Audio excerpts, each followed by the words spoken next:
Tell me again about this great space here. I am a subletter here, and I sublet the space from Barbara Winkelstein and her husband Peter. But Barbara has been a painter here for 25 years.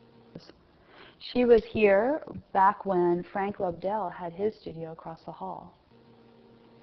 And I answered an ad on Craigslist that basically said, 1,600 square foot studio, yours to use 6 days a week except for Thursdays.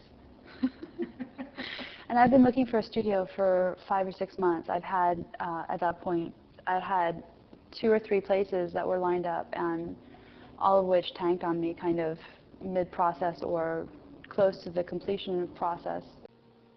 In my old studio, which was about maybe 6 feet by 12 feet, I really was I was really maxed out at a certain size format to work in. So I've been able to begin to develop studies that are larger, and I have some paintings which I hope to develop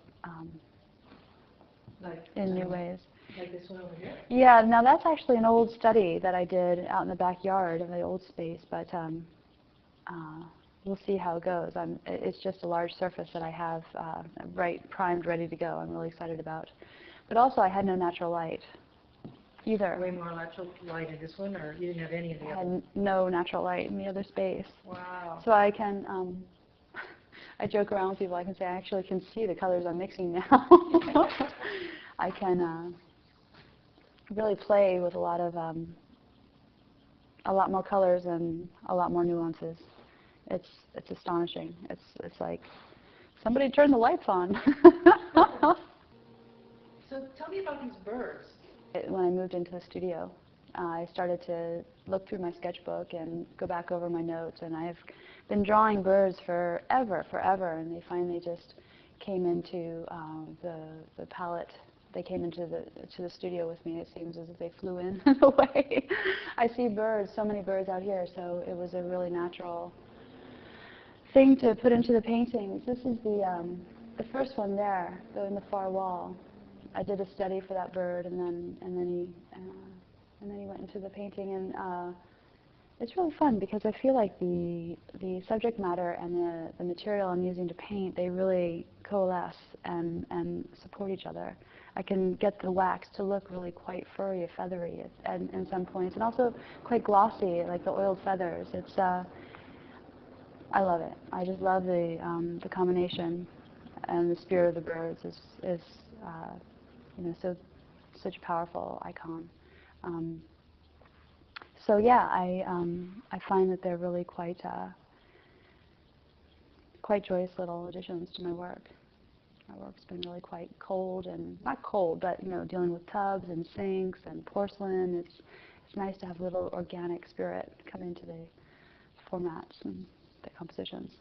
Encaustics is an ancient painting technique. It dates back to the ancient Egyptians and the ancient Greeks. It goes back thousands of years, primarily because it's organic materials that those people in those cultures would have easily been able to obtain. Beeswax is a primary ingredient in encaustics, and then, of course, powder pigments are added, and there are other recipes that take it into adding damar resin and such like that as well.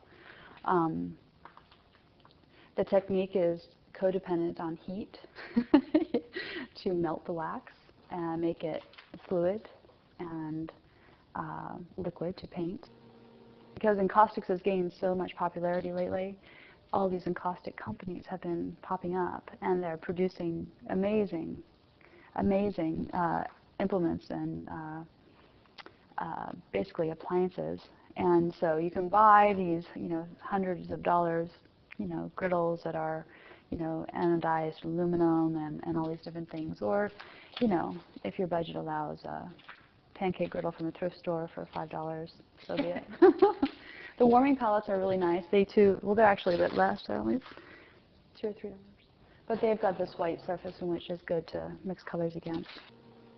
But encaustics is really, material heavy. I've got all my colors down there. I also have boxes of powder pigments.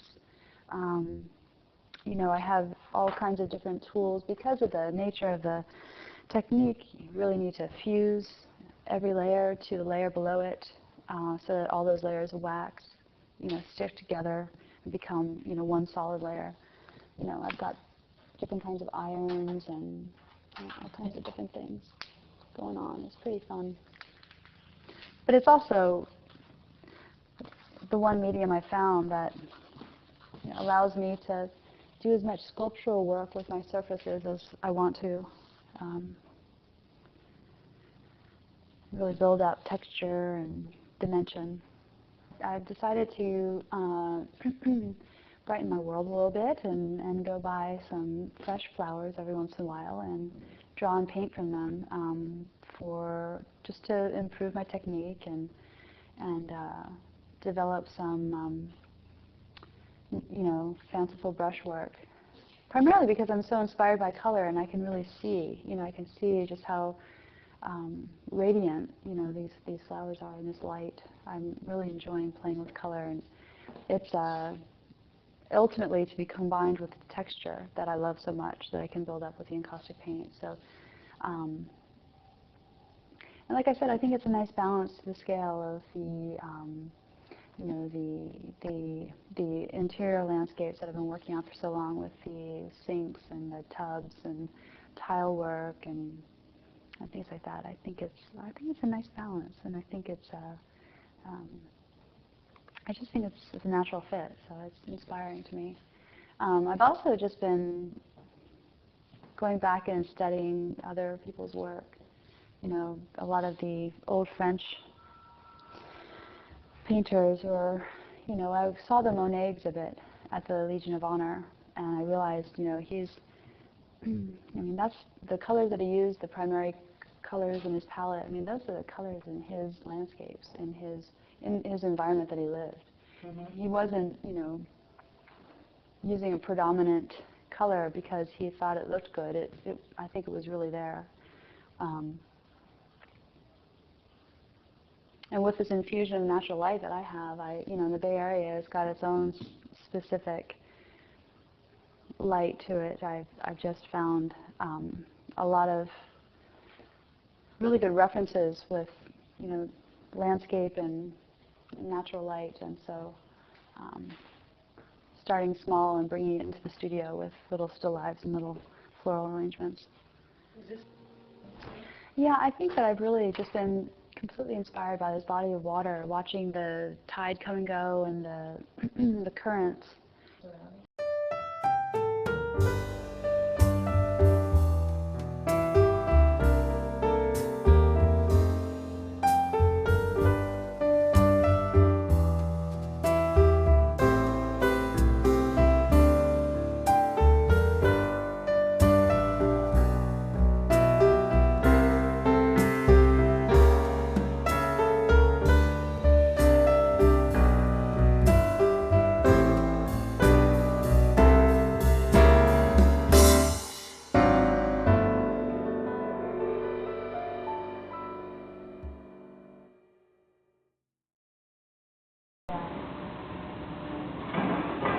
Well, now it is.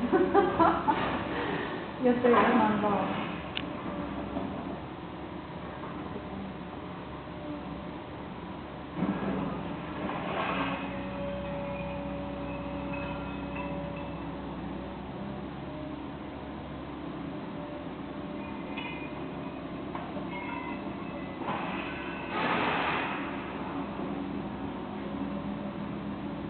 And then there's that. And then the ships start going by. What do the ships do? Do they blow their horns or something?